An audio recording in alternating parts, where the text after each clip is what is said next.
Here's the English translation of the Korean text, keeping the natural flow and contemplative tone for meditation and finding inner peace. Creating an awakened daily life, the practice of wisdom. Hello, everyone. Last time, we explored together how to become free from attachments through the wisdom of emptiness. Today, we're going to look deeply into how we can actually apply that wisdom to real life, the actual practice of wisdom that creates an awakened daily life.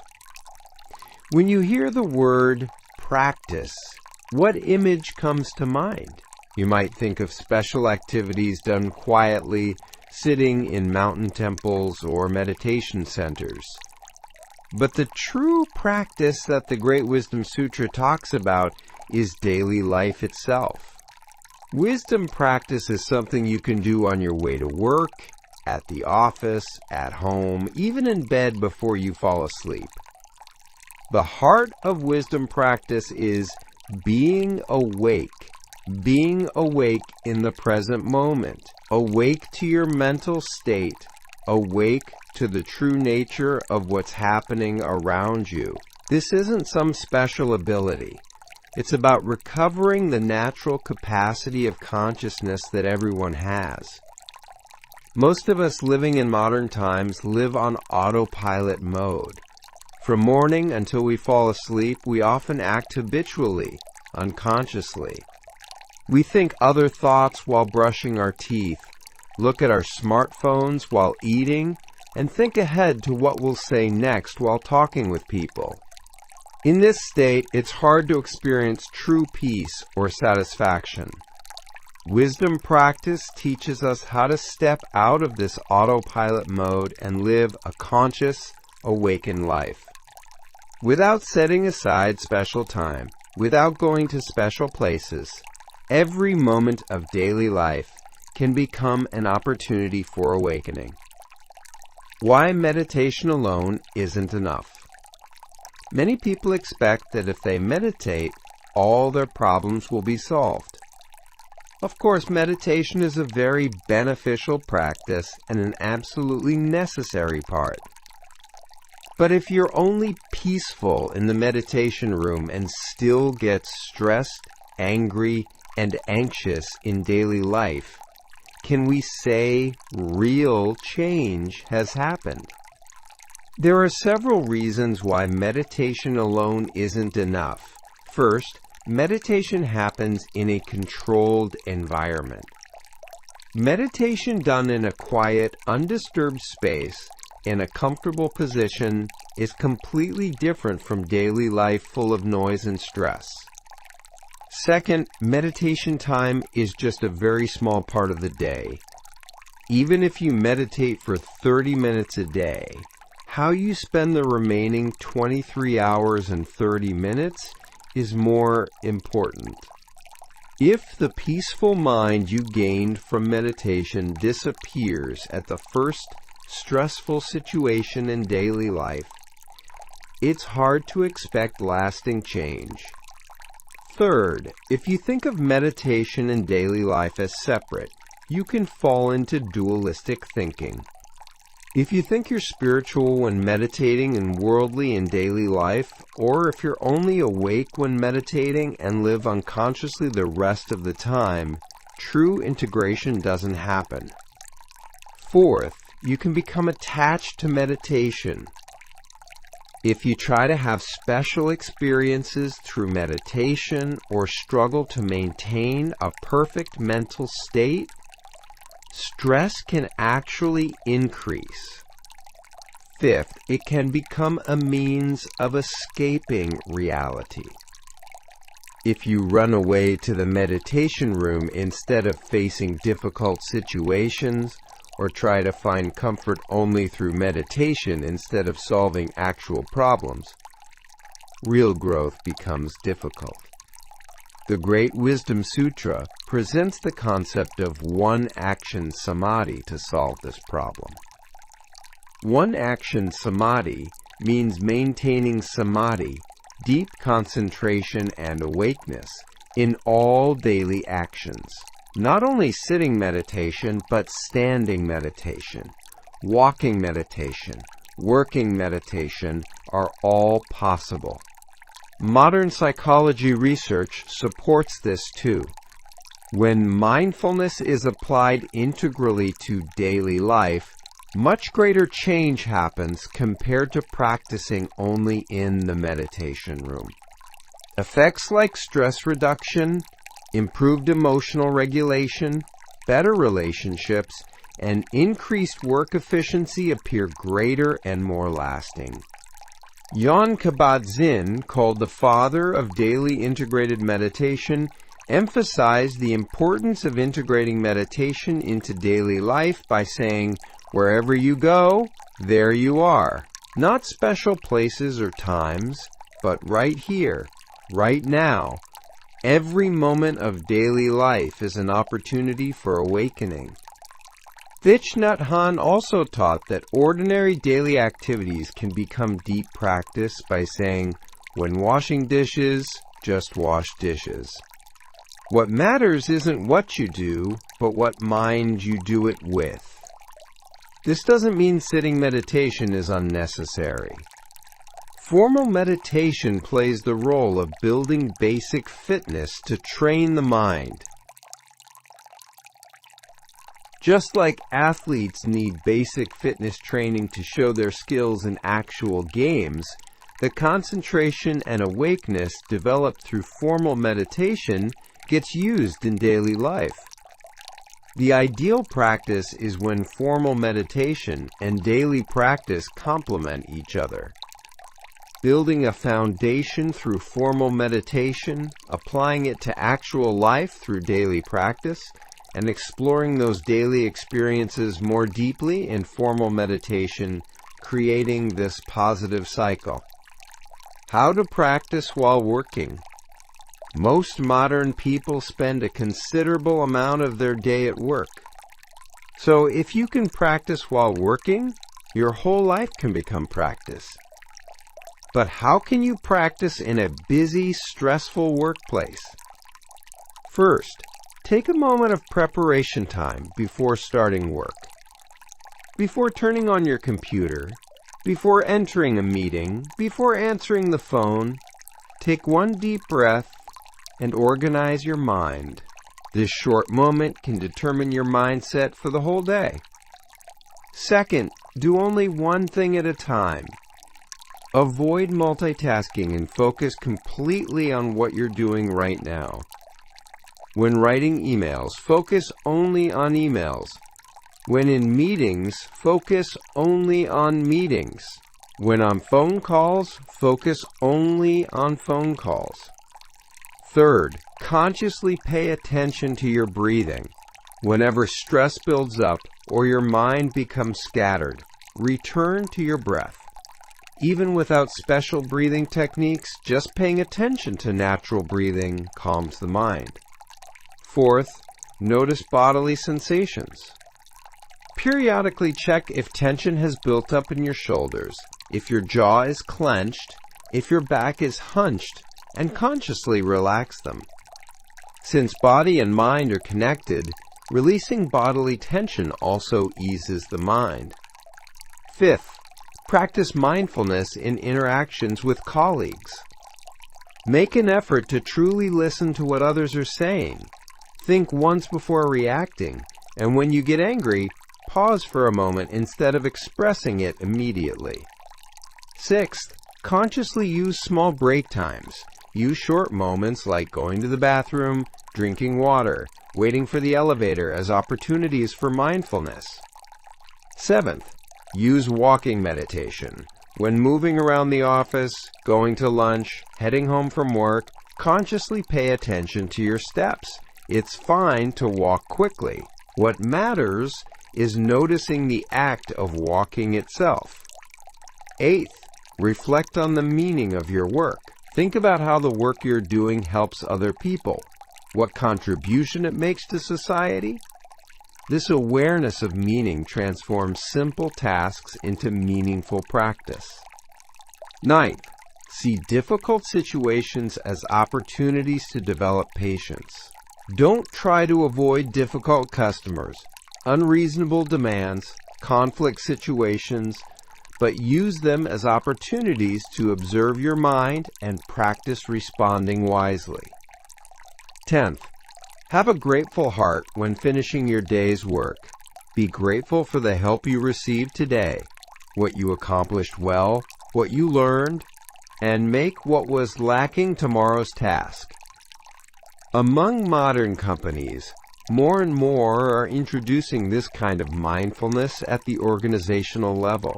Google's Search Inside Yourself program and Intel's Awake at Intel program are representative examples. Companies that have introduced these programs report that employee stress decreases, creativity increases, and teamwork improves. Individually, too, if you practice while working, you can experience various changes. Even with the same tasks, stress decreases, mistakes reduce, creative ideas come more easily, and relationships with colleagues improve.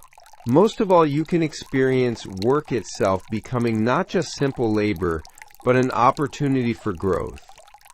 Creating a mind that isn't swayed by emotions. One of the things that makes daily life most difficult for us is emotional ups and downs. When we're angry, we lose our reason. When anxious, we can't do anything. When depressed, everything seems meaningless. Wisdom practice presents a way to create a stable mind that isn't swayed by these emotions. First, it's important to understand the nature of emotions. Emotions aren't bad things. They're information delivery systems absolutely necessary for humans, natural responses for adaptation and survival. The problem isn't emotions themselves, but our relationship with emotions. Most people identify themselves with emotions. When they say, "I'm angry," they feel like they are anger itself. But in wisdom practice, we observe the emotion of anger is arising. This subtle difference creates big changes. The first step in dealing with emotions is awareness. Don't miss the moment emotions arise and notice them immediately. Anger is starting to arise now. Anxiety is coming up now. I'm feeling joy now. Catching the starting point of emotions. The second step is acceptance. Don't suppress emotions or try to eliminate them, but accept them as they are. Don't judge by saying, "I shouldn't feel this emotion," but accept neutrally by saying, "This emotion is arising now." The third step is observation. Observe with curiosity how the emotion feels in the body, what thoughts arise with it, how it changes over time. Look at it objectively like a scientist observing an experiment. The fourth step is creating space. Create some space between the emotion and yourself. Take a deep breath, relax your body, look around. Use methods like these to step back without completely falling into the emotion. The fifth step is wise action. While acknowledging the emotion, don't act impulsively as the emotion dictates, but respond wisely. Even when angry, don't attack the other person. Even when anxious, don't avoid. Even when sad, don't give up on yourself. Let me introduce specific practice methods. There's something called the RAIN technique. It consists of recognize, allow, investigate, and non-identification. For example, let's say someone treated you rudely and you got angry. First, notice, "I'm getting angry now." Second, allow, "It's natural to get angry." Third, investigate. "My chest feels tight and my fists are clenched." Thoughts criticizing the other person are arising. Fourth, Create distance. I am not anger. Anger is just a temporary phenomenon arising within me. The stop technique is also useful. Stop, take a breath, observe, proceed. When strong emotions arise, first stop, take a deep breath, observe what's happening now, then wisely decide on the next action. Writing an emotion journal is also helpful. Record the various emotions you experienced during the day, what situations they arose in, how you reacted, and how you could respond more wisely next time. Paying attention to bodily sensations is also important. Emotions always come with bodily sensations. When angry, shoulders tense up. When anxious, the chest feels tight. When sad, the throat feels blocked. If you notice these bodily signals early, you can cope before emotions explode. According to modern neuroscience research, the physiological response of emotions usually starts to calm down in about 90 seconds. This means if you endure for 90 seconds, the first wave of emotion passes. But if we keep thinking about that emotion and creating stories, the emotion continues. So when emotions arise, it's important not to create stories about them. Instead of stories like "that person disrespected me," "they're really a bad person, I always get treated like this," simply accept the emotion of anger is arising now. It will pass soon. When emotional regulation ability improves, quality of life greatly improves. Relationships get better, work efficiency increases, and health improves too. Most of all, you can experience the freedom of becoming the master of emotions rather than a slave to them. How to transform stress into wisdom. In modern society, stress is an unavoidable reality, but stress itself isn't the problem. Our reaction to stress is the problem. Wisdom practice presents a way to transform stress into opportunities for growth and wisdom. First, we need to understand the nature of stress. Stress is a natural response to change. It's an adaptive response our body and mind show when facing new situations, unexpected events, challenging tasks. An appropriate level of stress actually helps growth and development. The problem is when stress becomes chronic or excessive. Continuous tension wears out body and mind, weakens immune function, and clouds judgment. But since we can't completely eliminate stress, we need to learn how to relate wisely with stress. First, don't see stress as an enemy. If you think of stress only as bad, you create additional stress about stress. Instead, accept stress as a signal for growth, an opportunity for change, training to develop adaptability. Second, analyze the causes of stress. Distinguish between what you can control and what you can't, and focus energy only on parts you can control. For things you can't control, practice accepting and adapting. Third, notice stress signals early. Quickly detect bodily tension, changes in breathing, mental restlessness, and cope before stress accumulates. Fourth, learn immediate stress relief methods. Learn ways to quickly alleviate acute stress through deep breathing, muscle relaxation, short walks, mindfulness. Fifth, build a long-term stress management system. Increase overall stress resistance through regular exercise, sufficient sleep, balanced diet, hobby activities, social support. Sixth, find growth points in stressful situations. Ask questions like, what can I learn from this situation? How could this become an opportunity for me? What abilities can I develop through this? Seventh, practice changing perspectives.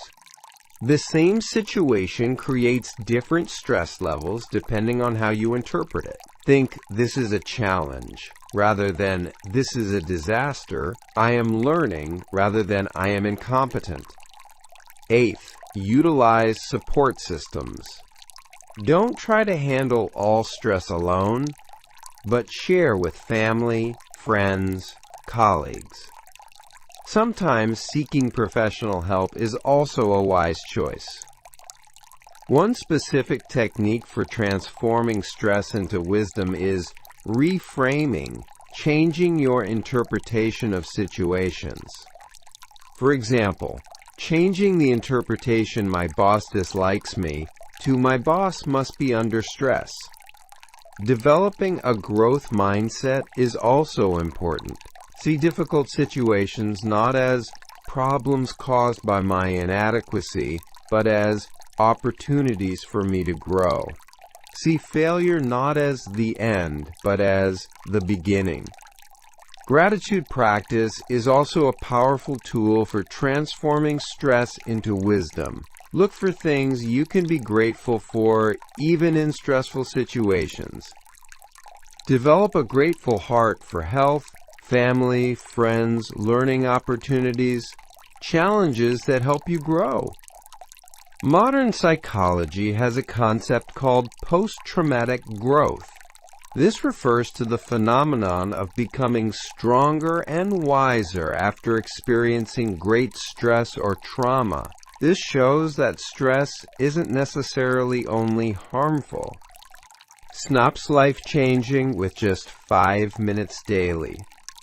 One reason many people don't start practicing is not having time.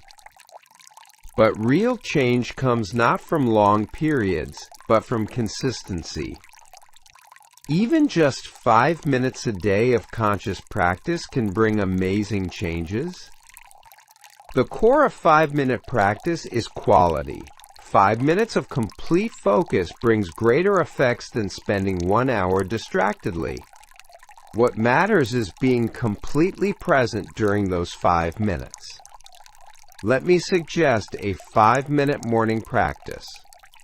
Instead of looking at your smartphone right after waking up, sit quietly for 5 minutes. Set intentions for what kind of heart you want to start the day with. Feel bodily sensations. Pay attention to natural breathing. This small ritual determines the tone of the entire day. First minute, being grateful. Start with a grateful heart for being able to wake up, for your healthy body, for a new day. Think of 3 specific things you're grateful for. Second minute, body scanning. Consciously feel each part of your body from toes to head. Notice where there's tension, where it's comfortable, and gently relax if needed. Third minute, observing breath. Feel the rhythm of natural breathing. Follow the in-breath and out-breath, settling your mind in the present moment. Fourth minute, setting intention. Set intentions for what kind of heart you want to live with today. Simple intentions like, let me develop patience today, let me live with a grateful heart today, let me be kind to others today, are enough. Fifth minute, sending loving thoughts. Send thoughts of love and happiness to family, friends, colleagues, and also to yourself. Repeat in your heart, may all beings be happy and peaceful. Lunchtime 5-minute practice is also very effective. Take time to look at your mind briefly before or after meals or during break time. First minute, coming back to the present moment. Withdraw your mind from morning events and return to this moment now. Feel surrounding sounds, bodily sensations, breathing. Second minute, checking stress. Check stress or tension accumulated in body and mind. Consciously release tension in shoulders, neck, jaw, around the eyes. Third minute, organizing emotions. Look back at various emotions experienced in the morning. If you got angry, acknowledge that emotion and let it go. If you felt joy, be grateful for that emotion. Fourth minute, charging energy. Charge new energy through deep, comfortable breathing. Gather vitality for the afternoon. Fifth minute, setting afternoon intentions. Set intentions for how to spend the afternoon. Make resolutions to maintain focus. Get along harmoniously with colleagues. Work efficiently. Evening 5-minute practice is time to organize the day and prepare for tomorrow. Take 5 minutes before going to bed for reflection. Time to look back on the day. First minute, looking back on the day. Briefly look back at what you experienced today. Objectively observe both good moments and difficult moments. Second minute, expressing gratitude. Be grateful for help received today, things accomplished well, things learned. Develop a heart that cherishes even small things. Third minute, forgiving. If there were mistakes or regrets today, forgive yourself. If someone hurt you, forgive them too. Forgiveness isn't for the other person, but for your own peace. Fourth minute, organizing learnings. Organize what you learned from today's experiences. Think about how you reacted in what situations, how you could respond more wisely next time. Fifth minute, preparing for tomorrow. Set intentions for what heart you want to meet tomorrow with and prepare to sleep with a peaceful mind. The effects of this 5-minute practice accumulate. At first, you might only feel small changes, but if you continue for weeks and months, you can experience significant improvement in quality of life. Stress decreases. Emotional regulation becomes easier. Concentration improves. Relationships improve. Scientific research results support this too. When people who did 5 to 10 minutes of meditation daily for 8 weeks had their brain scanned with MRI, activity in the amygdala related to stress decreased, while activity in the prefrontal cortex related to attention increased. What matters is not perfection, but consistency. Don't give up if you miss one day. Just start again. If you continue for 21 days, it starts becoming a habit. If you continue for 66 days, it becomes automatic. Let me suggest tips to make 5-minute practice more effective. First, do it at the same time, same place. It helps to keep external conditions constant until it becomes routine. Second, turn off your smartphone or put it in another room. Create an environment where you can focus completely on yourself for 5 minutes. Third, take a comfortable posture. You don't necessarily need to sit in lotus position. Sitting in a chair or leaning on a bed is fine. What matters is a posture that's comfortable yet alert. Fourth, let go of expectations. Don't try to have special experiences or expect immediate changes. Just being with yourself for 5 minutes is enough. Fifth, try doing it with family or friends. When you encourage each other and share experiences, it becomes easier to continue. Sixth, try writing a practice journal. Even briefly recording daily experiences lets you objectively observe your changes. Seventh, try various methods. Try breathing meditation, body scan, loving meditation, walking meditation in turns. Finding methods that suit you is important. Eighth, don't be too strict. Sometimes it's okay to reduce to 3 minutes. Sometimes extend to 10 minutes. Have flexibility and find sustainable ways. The ultimate goal of 5-minute practice isn't 5 minutes of peace, but living an awakened life 24 hours a day. The mindfulness developed through 5-minute practice, expanding to all moments of daily life. That's when real change happens. The journey to becoming a wise person.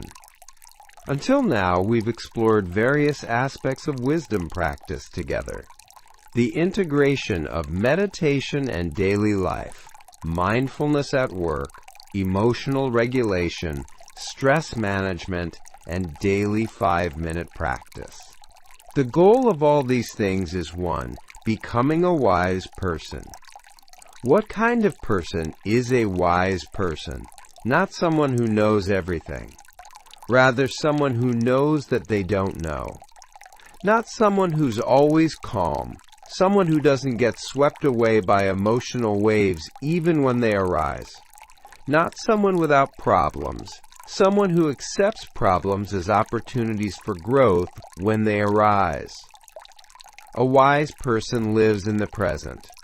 They don't get trapped in the past or miss the present worrying about the future. They're completely present in this moment, feeling the preciousness of life.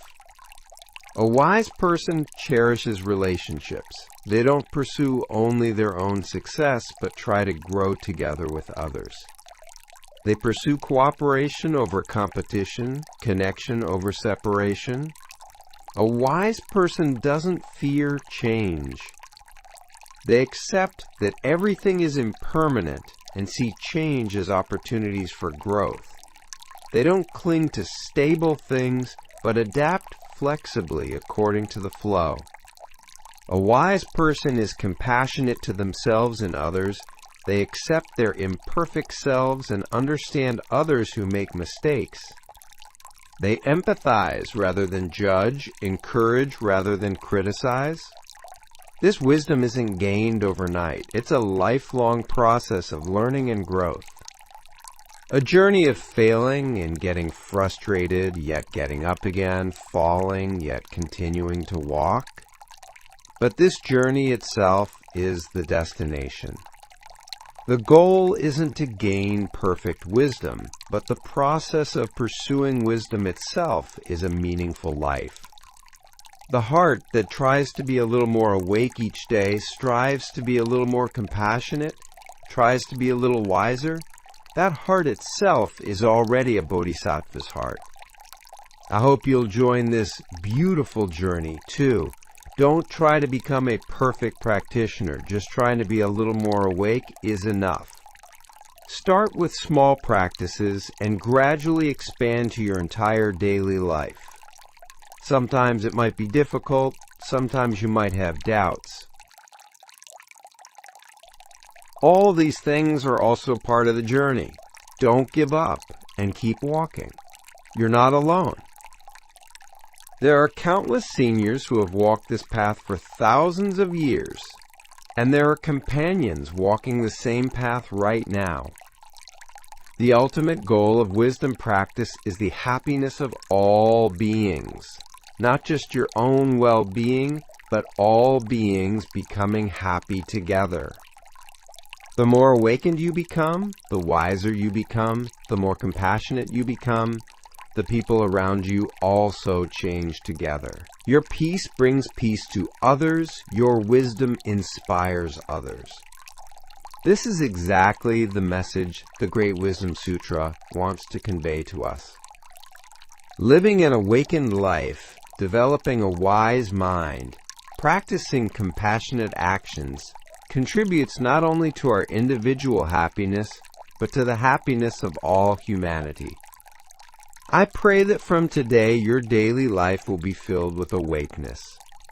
I hope you begin the beautiful journey of living each moment consciously, accepting every experience as a learning opportunity, and growing together with others.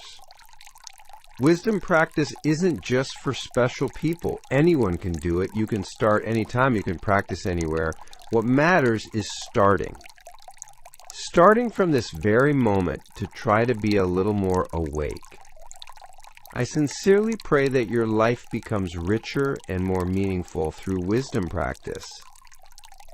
Creating an awakened daily life is not an easy challenge, but the peace, freedom, and joy gained on that journey is a precious gift that can't be exchanged for anything. Thank you sincerely for sharing this precious time with me today. I pray that the wisdom of the Great Wisdom Sutra will bloom in your daily life, and may all beings be happy and peaceful.